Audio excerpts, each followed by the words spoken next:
لا حول ولا قوة إلا بالله العلي العظيم. حسبنا الله ونعم الوكيل ونعم المولى ونعم النصير. أعوذ بالله من الشيطان اللعين الرجيم. بسم الله الرحمن الرحيم. الحمد لله رب العالمين بارئ الخلائق أجمعين. الصلاة والسلام والتحية والإكرام على أشرف الأنبياء وأفضل المرسلين سيدنا ونبينا وحبيب قلوبنا وطبيب نفوسنا وشفيع ذنوبنا مولانا ومولى الثقلين جد الحسن والحسين أبي القاسم المصطفى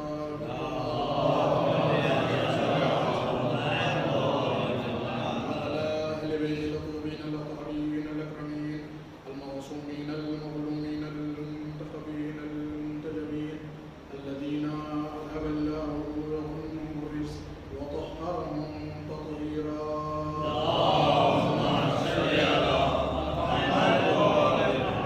اللعنة الدائمة الباقية على أعدائهم وقتلتهم وغاصب حقوقهم ومنكر فضائلهم ومصائبهم وعصمتهم وولايتهم وطهارتهم والشاكين فيهم والمنغرفين عنهم أجمعين من الآن إلى يوم الدين. أما بعد فقد قال مولانا وإمامنا أبو الحسن علي بن موسى الرضا عليه الصلاة والسلام: كمال الدين ولايتنا والباطل من أعدائنا. صلوات ارشاد فرمائیں.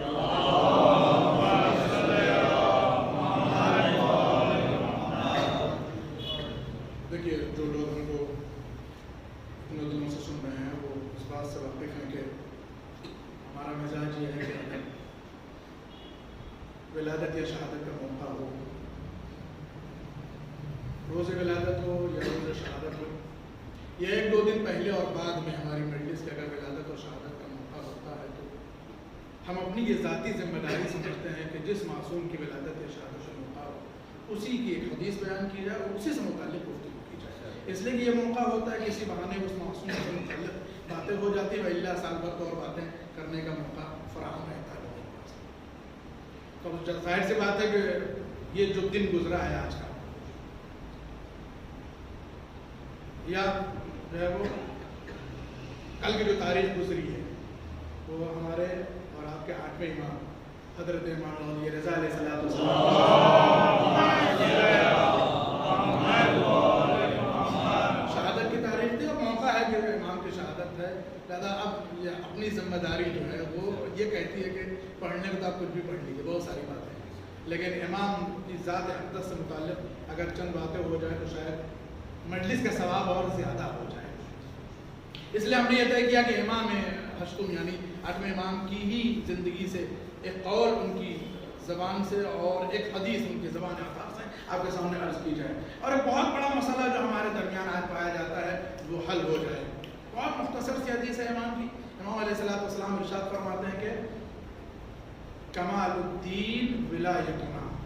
امام فرماتے ہیں کہ دین کا مکمل ہونا ہماری ولایت ہے، یعنی ہم سے واقعی مودت اور محبت و ولایت رکھنا یہ مکمل دین کی ایک چیز ہے. ولایتنا ہماری ولایت. دوسری چیز امام فرماتے ہیں والبراءۃ من اعدائنا.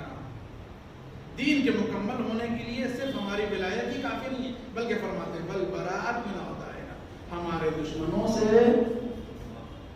دوری، ان سے نفرت، ان سے دشمنی،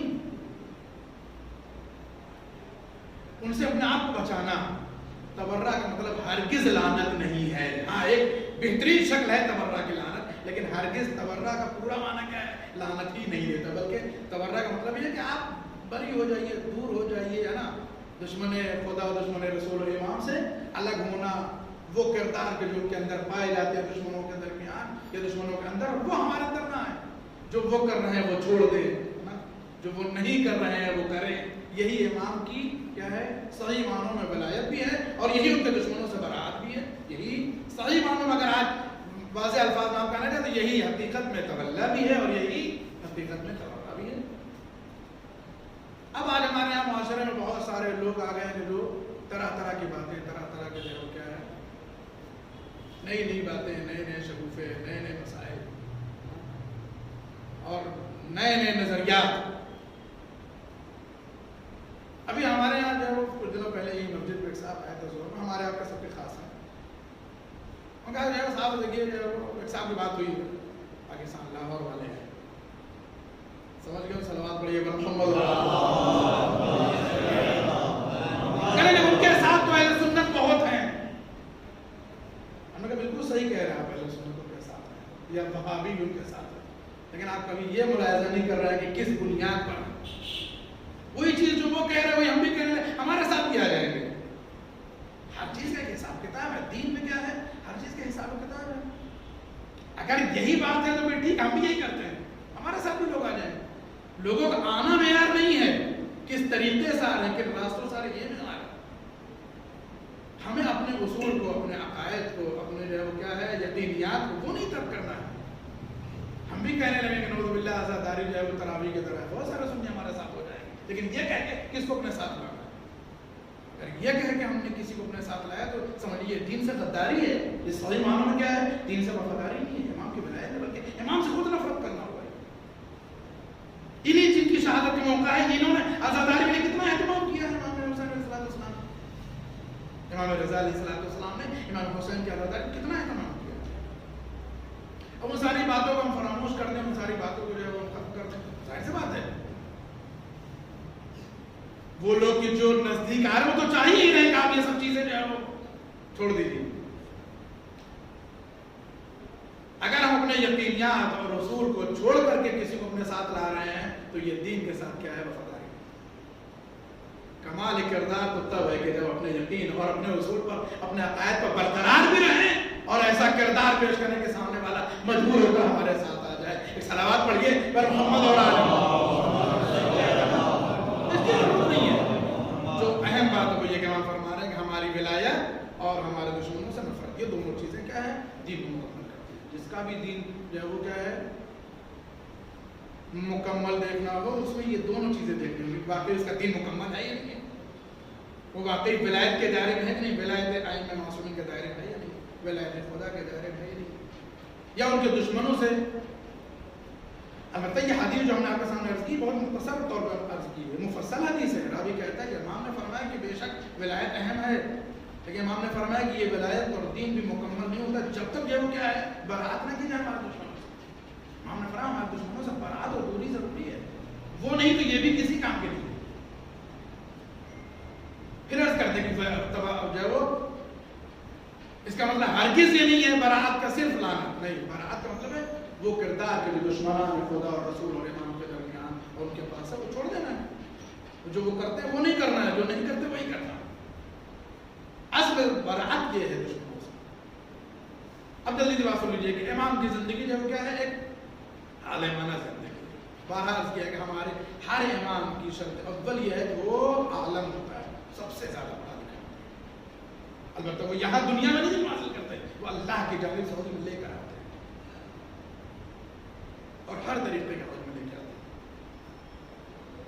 اب اس پہ جو بحث ہوتی ہے کہ علم دین یا علم دنیا، ائمہ کی سیرت میں کیا ہے دونوں ہیں، علم دین اور علم دنیا دونوں ہیں اور باقاعدہ طور پر مکمل ہے. امام رضا علیہ السلام کی زندگی کو اگر آپ ملاحظہ کیجئے تو صرف امام وہ نشستیں، وہ واقعات، وہ جلسات اور وہ پروگرامز جو امام کی زندگی میں ہوئے ہیں وہ علمی طور پر سب سے جو ہے کیا واضح ہے. امام کسی بھی جلسے میں گئے، امام کسی بھی موقع پر گئے، امام دربار میں گئے، امام کہیں اور نشست میں ہیں، امام کہیں اور جلسے میں بیٹھے ہوئے ہیں، امام کسی اور مجلس میں بیٹھے ہوئے ہیں، امام سے سوالات کیے جاتے ہیں. اگر آپ ان ساری جو ہے وہ نشستوں کو، ساری مجلسوں کو، ان سارے جو ہے وہ جلسات کو ملاحظہ کریں جو امام سے سوالات کیے گئے تو راوی کہتا ہے کہ وہ سوالات 18,000 ہیں جو امام سے کیے گئے. یعنی آن ریکارڈ جو ہے وہ کیا ہے 18,000 سوالات ہیں جو امام علیہ السلام سے کیے گئے اور امام نے سارے کے سارے 18,000 سوالات کے جوابات مدلل طور پہ دیے ہیں. قرآن اور حدیث کی روشنی میں آپ نے سب کے جواب دیا دلیل کے ساتھ. کیا یہ ان کے جو ہے وہ وارث علم پیغمبر ہونے کی دلیل نہیں ہے کہ انہوں نے 18,000 سوالوں کے جوابات دیے اور دلیلوں کے ساتھ دیے قرآن اور روایات سے. 18,000 سوالات کچھ ہوتے ہیں. آج آدمی ان سوالات کو پڑھنے بیٹھ جائے تو شاید ایک جگہ وہ ہو جائے. سارے سوالات دین کیا ہے بہت ضروری ہے. بے دین اور اچھا یہ دین ایک ایسا کام ہے اب جلدی بہت جو ہے وہ تفصیلی گفتگو ہو سکتی ہے لیکن ظاہر سی بات ہے کہ زیادہ باتیں نہیں کی جا سکتی. دین کیا ہے کہ ہر مسئلے میں ہر مرحلے میں ہر آن ہمارے ساتھ ہونا چاہیے. نہیں یہ کہ جو ہے وہ صرف وہ مسجد تک دین نہیں. دین جو ہے وہ ہر جگہ مسجد میں بھی گھر میں بھی بازار میں بھی باہر بھی ہے نا آفس میں بھی ہر جگہ دین. دین اگر نہیں ہے تو اس کا مطلب ہے کہ پھر معاملہ ختم ہے. دین ہر مسئلے میں دین ہر مرحلے. ایک بات اور یاد رکھیے کہ جب اپنا اور اللہ کا معاملہ ہو تو وہاں کوتاہی تھوڑا سا کیا ہے اللہ اپنے رحم و کرم کے بنا پر وہ بخش دیتا ہے. یہ غور سنیے اس کا. جب بندے اور خدا کا معاملہ ہو چاہے وہ مثلا جو ہے وہ اس کے گھر میں مسجد ہو یا باہر ہو سکتا ہے کہ ایک بندے کا معاملہ اللہ سے مثلا جو ہے وہ براہ راست ہو کسی بھی معاملے اور وہاں کوئی کوتاہی کر جائے. بندہ جو ہے کیا ہے اپنے اور اللہ کے درمیان کا جو معاملہ ہے وہاں کوتاہی کر جائے. ایسی بہت ساری باتیں اور روایات موجود ہے کہ جہاں اللہ اپنے رحم و کرم کے بنا پر اپنے لیے جو کوتاہی کی ہے بندے نے اس کے کہیں اسے کیا ہے اللہ معاف کر سکتا ہے. لیکن اگر بندے نے بندے کے لیے کوتاہی کی ہے تو اللہ کہتا ہے جب تک وہ بندہ معاف نہیں کرے گا. اگر وہاں بے دینی ہو گئی ہے تو کیا ہے اللہ کہتا ہے جب تک وہ معاف نہیں کرے گا تب تک معاف نہیں کرے گا. اسی لیے قرآن کریم میں جو بہت سارے حادثات اور واقعات لکھے گئے ہیں بہت سارے عذاب لکھے گئے ہیں ان سارے عذاب اور حادثات اور واقعات میں سے کوئی آپ ایسا واقعہ اور کوئی ایسا حادثہ یا عذاب نہیں دکھا سکتے ہیں کہ جہاں کوئی ایسا عذاب آیا ہو کہ جب بندوں نے جب براہ راست اللہ کے احکام کی کوتاہی کی ہو. اللہ کے معاملے میں کوئی کوتاہی کی ہو بندوں نے تب اللہ نے عذاب دے. نہیں ہرگز ایسا نہیں. کوئی حادثہ اس وقت آیا ہو کہ ڈائریکٹلی جو ہے وہ اللہ کی حکم کی نافرمانی نہیں بلکہ عذاب اس وقت آیا کہ جب اس کے بھیجے ہوئے نبی جب اس کے بھیجے ہوئے مثلا ولی یا اس کے منتخب بندوں کے حقوق کو مارنا یا مثلا نبی کا قتل کر دینا یا مثلا جو ہے وہ رشوت لینا ہے نا یا مثلا وہ لوگ کے جو کاروبار کرتے تھے وہ کم تولتے تھے نا. یہ سارے واقعات ہیں. کم تولنا ہے نا کسی کا حق غصب کر لینا کسی کو قتل کر دینا کسی کو ستانا. جب یہ سب معاملات ہوتے تب اللہ کیا عذاب دیتا. اس نے کبھی جب کسی بندے کے اوپر جب کیا ہے براہ راست اپنے معاملات میں نہیں. اس لیے امکان ہے کہ اللہ وہاں اپنے معاملات کو کیا درگزر کر سکتا ہے لیکن بندوں کا بندہ جب تک درگزر نہیں کرے. خلاصہ یہ کہ دین ہر جگہ لازم ہے چاہے آپ مسجد میں ہو یا اپنے گھر میں بچوں کے ساتھ ہو یا باہر ہو کسی بھی طریقے کی زندگی بسر کرو دین ہمیشہ لازم. اب امام رضا علیہ السلام کی زندگی میں اگر دین کے تصور کو کیسے سمجھے گا. اس دنیا میں کیا ہے سب سے زیادہ بے دین اگر کوئی مانے گا تو دہریہ. دہریہ کیا وہ خدا کو بھی نہیں مانتا. دہریہ کہتے ہیں جو خدا کا بھی اس کے وجود کو منکر اس کو دہریہ کہتے ہیں. امام رضا سے جو ہے وہ سوالات کرنے والوں میں دہریہ بھی ہے. ایک بار آگے جو ہے وہ کہتا ہے دربار میں حالانکہ یہ اسی مامون کا بلایا ہوا آدمی ہے دربار میں بلایا گیا ہے. مامون یہ چاہتا ہے کہ امام کی نعوذ توہین کر سکے لیکن یہ بات اہل علم و دانش جانتے ہیں کہ اللہ جس کی جو ہے وہ کیا عزت کرنا چاہے اسے بادشاہ بھی نہیں کر سکتا. مامون نے بلایا امام کو اور بہت سارے لوگوں کو سوالات کے لیے دہریہ بھی آیا سوال کرنے کے لیے. ظاہر سی بات ہے وہ وجود خدا کا بھی منکر ہے. یہ اصل خدا کو بھی سب نے سوالات کیا. دہریہ نے بھی امام سے سوال کیا کہنے کے بتائیے کہ آپ کا خدا کیسا ہے. امام نے فرمایا کہ یہ کیسا ہونا یہ کیفیت کا نام ہے اور خدا کیفیت سے کیا ہے الگ رفع. اس لیے یہ سوال ہی باتیں لے کہ خدا کیسا ہے. اس نے کہا پھر کہاں ہے. امام نے فرمایا کہ خدا لا مکان ہے. اس نے مکان کو خلق کیا ہے وہ خود خالق مکان ہے، لہذا کسی مکان میں کیا حدود نہیں ہو سکتا۔ اس نے کہا کہ خدا کے ہونے کی کوئی دلیل، جب آپ کہتے کہ وہ کیسا ہے یہ بھی نہیں بتا رہے ہیں، کہاں ہے یہ بھی نہیں بتا رہے، تو آپ اس کے ہونے کی کوئی دلیل؟ امام نے فرمایا لاکھوں دلیلیں ہیں اس کے ہونے کے لیے، اور سب سے ظاہر اور باہر دلیل یہ ہے کہ تو موجود ہے۔ تو یہ سوال کر رہا خدا کہاں ہے، خدا کیسا ہے، خدا کس حالت میں ہے، یہ خود دلیل ہے، اس لیے کہ تو خود سے پیدا نہیں ہوا ہے، تجھے کسی نے پیدا کیا ہے، بس اسی پیدا کرنے والے کو خدا کہتے ہیں، وہی خدا ہے۔ پھر امام نے فرمایا کہ چاند ستارے، یہ دریا، یہ پہاڑ، یہ زمین و آسمان، سب اس کے وجود کی دلیل ہے، سب اس کے وجود کی دلیل۔ اگر یہ ساری چیزیں ہیں تو اس کا مطلب ہے کوئی ہے، ان کا بھی پیدا کرنا ہے۔ پھر اس نے کہا کہ جب آپ کہتے ہیں کہ وہ سنتا بھی ہے، وہ دیکھتا بھی ہے، وہ بولتا بھی ہے، امام نے کہا بے شک۔ اس نے کہا پھر اس کے کان بھی ہوں گے، اس کے آنکھ بھی ہوں گے، اس کے ناک بھی، اس کے زبان ہے؟ امام نے کہا نہیں، کچھ بھی نہیں۔ کہ پھر یہ کیسے ممکن ہے کہ وہ دیکھتا ہو مگر آنکھ نہ ہو، وہ زبان میں رکھتا ہو مگر بولتا ہو، وہ سنتا تو ہو مگر کان نہ ہو؟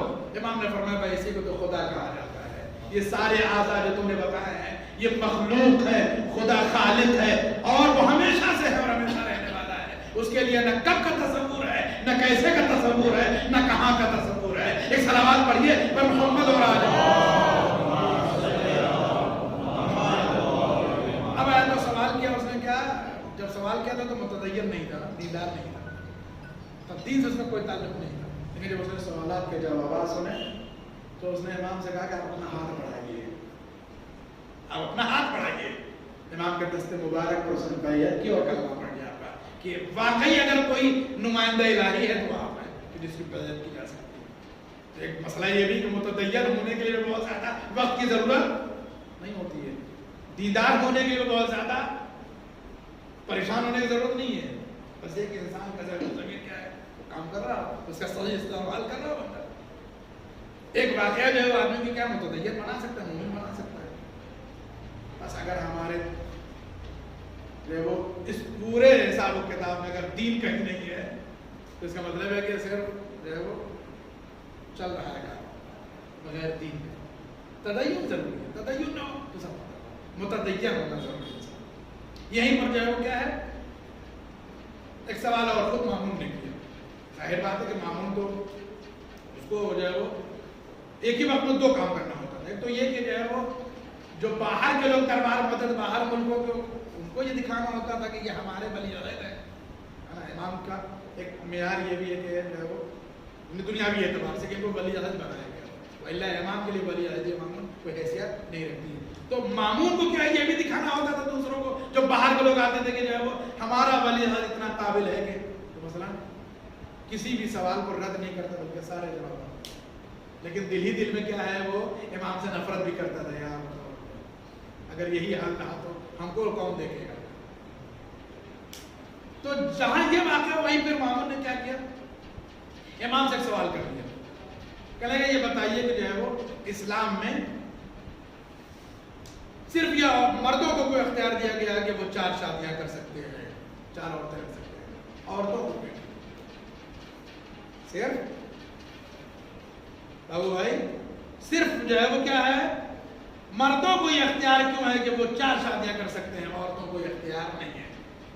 ایسی بات ہے کہ ایک طرف تو مامون کو یہ خوشی ہوئی کہ جو باہر کے لوگ آئے تھے دشمن، ان کے سامنے جو وہ یہ دکھا رہا ہے کہ ہمارا جو ولی عہد ہے وہ اتنا قابل ہے، اتنا عالم ہے۔ دوسری طرف یہ کہ ہم بھی کوئی ایسا سوال کریں تاکہ ہم بھی یہ دکھا سکیں کہ ہم آپ سے خوش نہیں ہیں۔ لہذا اس نے سوال کر لیا کہ بتائیے کہ مردوں کو یہ کیوں اجازت ہے کہ 4 شادی کر سکتے ہیں اور عورتوں کو یہ اجازت نہیں ہے۔ امام نے بہت سادہ سا جواب دیا۔ امام نے فرمایا، اس کے 3 جواب ہیں۔ پہلی بات تو یہ کہ امام نے فرمایا کہ اگر عورتوں کو بھی اس بات کی اجازت دے دی جاتی کہ وہ 4 شادیاں کر لیں یا 4 مردوں سے رشتہ بنا لیں تو ایسی صورت میں جو اولاد پیدا ہوتی وہ کیا ہے، مجہول النسب ہوتی، یہ نہ معلوم ہو پاتا کہ کس کا بیٹا ہے، اس بچے کا باپ کون ہے۔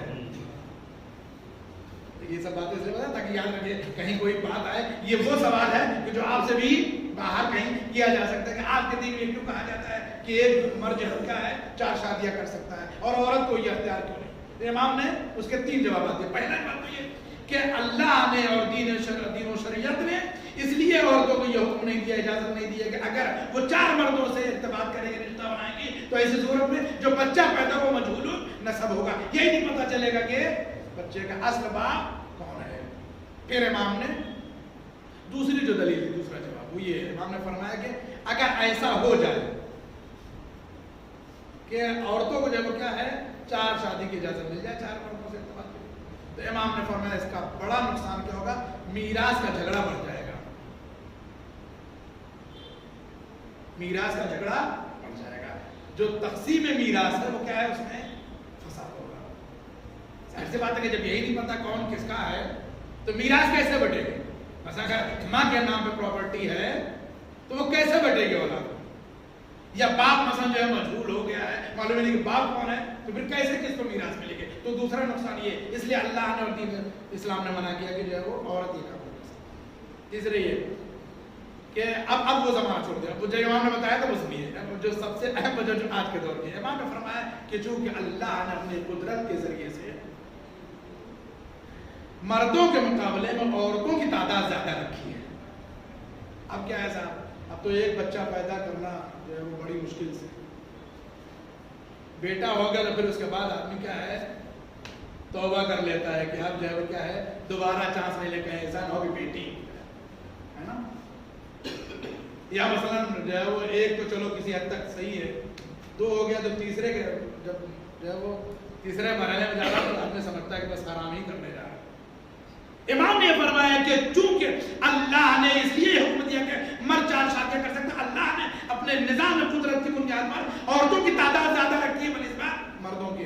لیکن آج ہمارے معاشرے میں شاید یہ نہیں ہے. آج جو ہے وہ یا تو بچے نہیں پیدا کر رہے ہیں یا کر بھی رہے ہیں تو یہ ہو گیا ایک بیٹا ہو گیا بس کافی ہے. اس کا جو نقصان اور سائڈ ایفیکٹ ہے وہ سنیے, امام کیا فرماتے ہیں کہ اگر ایسا ہو جائے کہ عورتوں کو اجازت دے دی جائے یا مردوں سے یہ حق چھین لیا جائے, اور امام نے فرمایا کہ چونکہ عورتوں کی تعداد اللہ نے مردوں کی تعداد کے حساب سے زیادہ رکھی ہے, دنیا میں آج بھی اگر آپ دیکھیں تو شاید عورتیں زیادہ ہیں مردوں کے مقابلے میں, یا اس زمانے میں امام فرمایا یقیناً امام نے فرمایا کہ چونکہ عورتوں کی تعداد اللہ نے زیادہ رکھی ہے, تب یہ سب معاملہ بھی نہیں تھا. فیملی پلاننگ وغیرہ والا جو ہے وہ سب آج کا معاملہ ہے. تو جو ہے وہ حالانکہ حدیث ہمیشہ قیامت تک کے لیے کارساز و کارآمد. امام نے فرمایا کہ جو ہے وہ عورتوں کی تعداد زیادہ رکھی ہے, اور اگر ایک آدمی کو اللہ نے اجازت دی ہے کہ وہ 4 شادیاں کر سکتا ہے, تو اس کا سب سے بہترین اور سب سے بڑا فائدہ یہ ہے کہ وہ لوگ کی جو کنوارے یا کنواری ہیں وہ جہنم کی آگ سے محفوظ رہنے والے ہیں, جہنم کی آگ سے محفوظ رہنے والے. پہلے بہت سارے لوگ کیا ہے کنوارے بھی رہ جائیں, کنواری بھی رہ جائیں. اگر اسی نظام کو جو امام نے فرمایا ہے یا جو دین شریعت نے فرمایا ہے وہ اگر قائم ہو جائے تو بہت ساری مشکلات حل ہو جائیں. لیکن اس کے لیے کیا ہے, نوجوانوں کو کیا آگے آنا پڑے گا تاکہ اس نظام کو کیا آگے لے جائے. چنانچہ جو ہے وہ ایک سوال کے 3 جواب جب جو ہے وہ مامون نے سنا تو امام کے لیے کیا ہے اس نے تحسین اور احسن اور تعریف کی. ایسی بات ہے یہ تعریفی مجبوری بھی تھی. صلوات پڑھیے بر محمد اور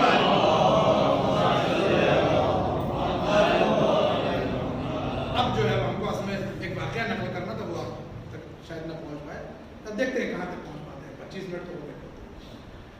ایک واقعہ ہے امام کی زندگی کا اور ہے, بڑا دلچسپ واقعہ ہے. امام کو بہت سارے القاب آج بھی امام کے, انہیں رؤوف کہا جاتا ہے, انہیں جو ہے وہ رضا کہا جاتا ہے, انہیں جو ہے وہ مثلا صابر و شاکر, بہت سارے ان کا القاب. ایک لقب امام کا ہے ضامن آہو, بہت معروف ہے ضامن آہو امام کا ایک لقب. یہ واقعہ سن لیجیے بات تمام جائے. ضامن آہو, آہو کسے کہتے ہیں؟ آہو کہتے ہیں ہرنی کو یا ہرن. ہرن جانتے ہیں؟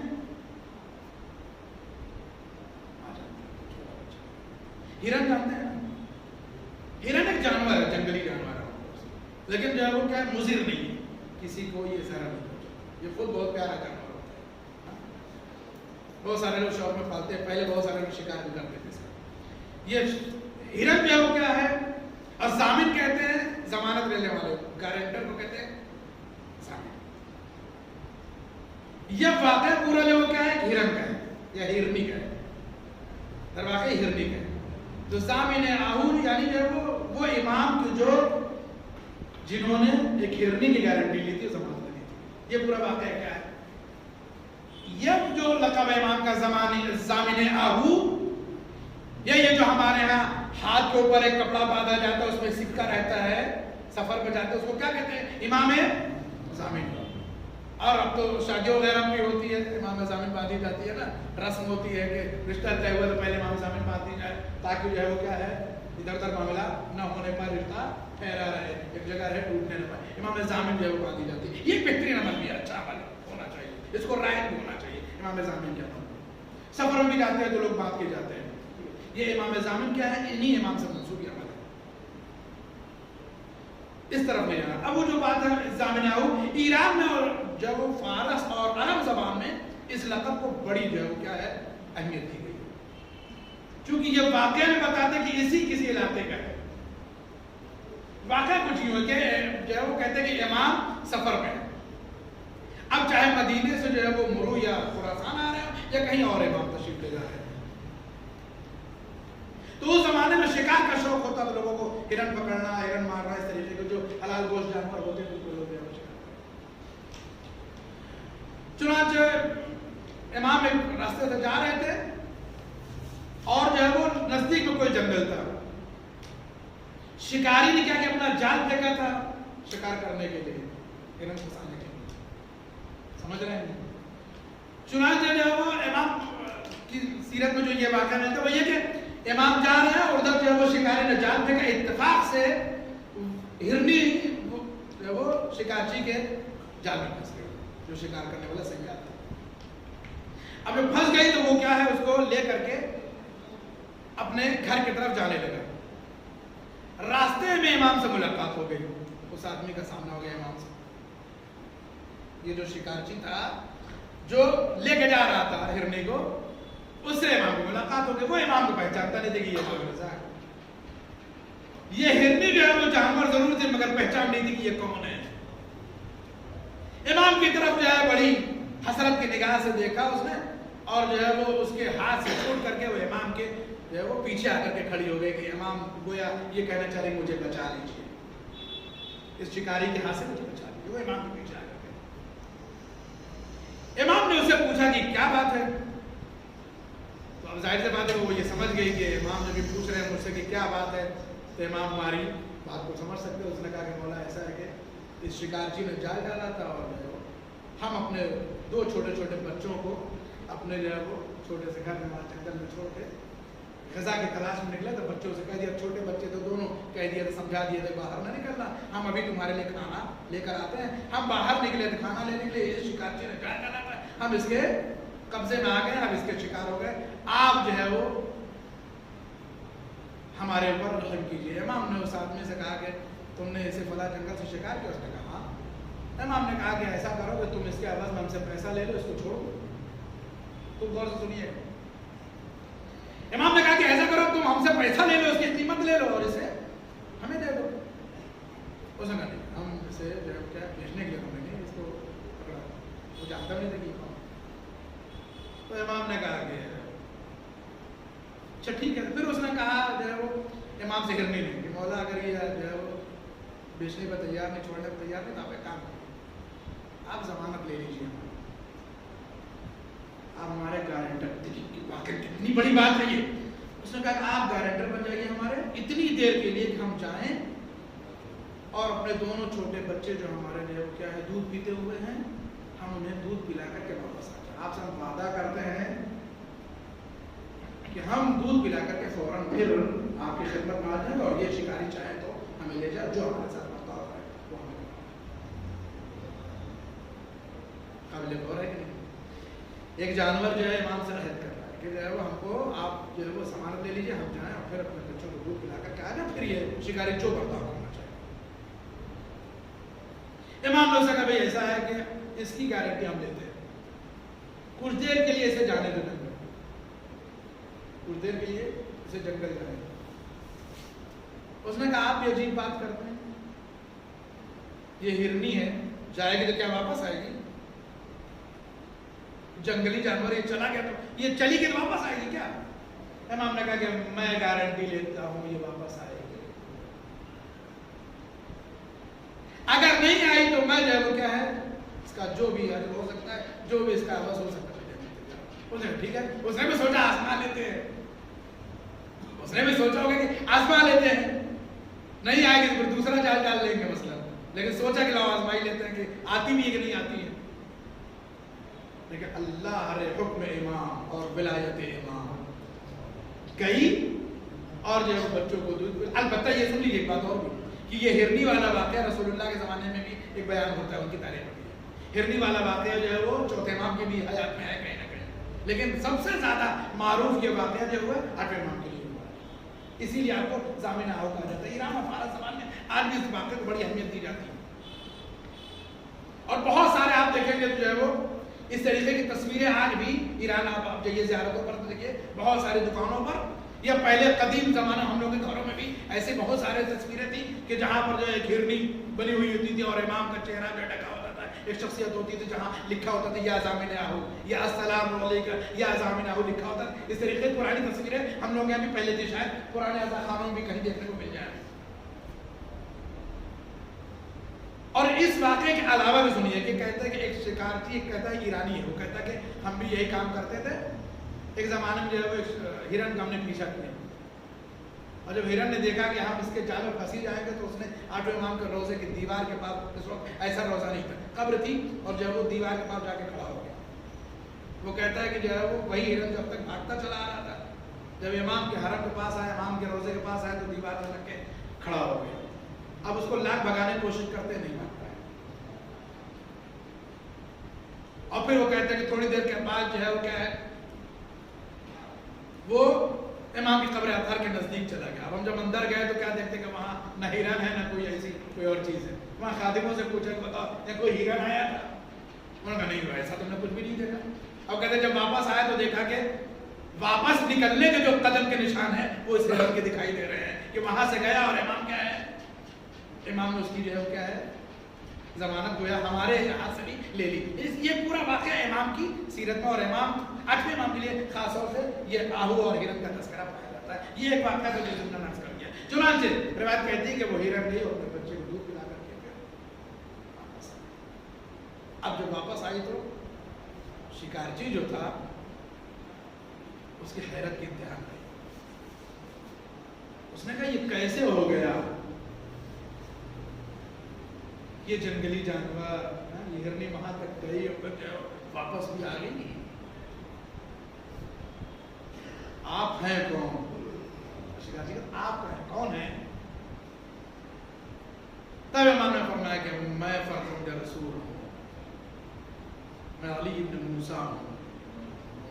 اس نے فوراً آپ کے قدم پر جو ہوا سر رکھ دیا، کہنا ہے مولا آپ ہمیں اپنا کلمہ پڑھا دیجیے، اپنا کوئی بھی طرح۔ اسی واقعے میں بات ہو رہی ہے کہ ہرنی کو آنے میں دیر، ہرنی کو آنے میں دیر۔ جب امام کے پاس واپس آئے تو امام نے پوچھا دیر کیوں؟ کہنے لگے مولا جب جنگل میں گئے تو وہاں جانوروں کے درمیان آپ کے جد امجد حسین ابن علی کی مجلس برپا تھی، ہم جانور بیٹھے ہوئے سارے جانور آپ کے جد امجد حسین ابن علی کے اوپر آنسو بہا رہے تھے، مولا ہم نے مناسب نہیں سمجھا مجلس چھوڑ کر کے چلے گئے، ہم بھی مجلس میں شریک ہو گئے، ہمارے بچے بھی مجلس میں شریک ہوئے، اس لیے دوبارہ آنے میں تاخیر ہو گئی۔ اللہ اکبر، جس امام کا تذکرہ ہے اس امام نے اپنے جد پر رونے کے لیے بڑی تاکیدیں کی ہیں۔ امام نے بارہا فرمایا ہے میرے جد حسین پر بلند آواز میں رو، گریا کرو تو چیخے مار کے گریا کرو، رو تو پوری آواز کے ساتھ رو۔ اللہ اکبر، کہتے ہیں کہ امام کے سامنے مجلس برپا ہے، امام کی بارگاہ میں مرثیہ پڑھا جا رہا ہے، امام کی مصیبتیں بیان ہو رہی ہیں، مظلوم کربلا کے مصائب بیان کیے جا رہے ہیں۔ امام کی نگاہ پڑی اپنے صحابی شبیب کی نگاہ کی طرف، فرمایا شبیب رو نہیں رہے ہو، رومال ہٹایا شبیب نے،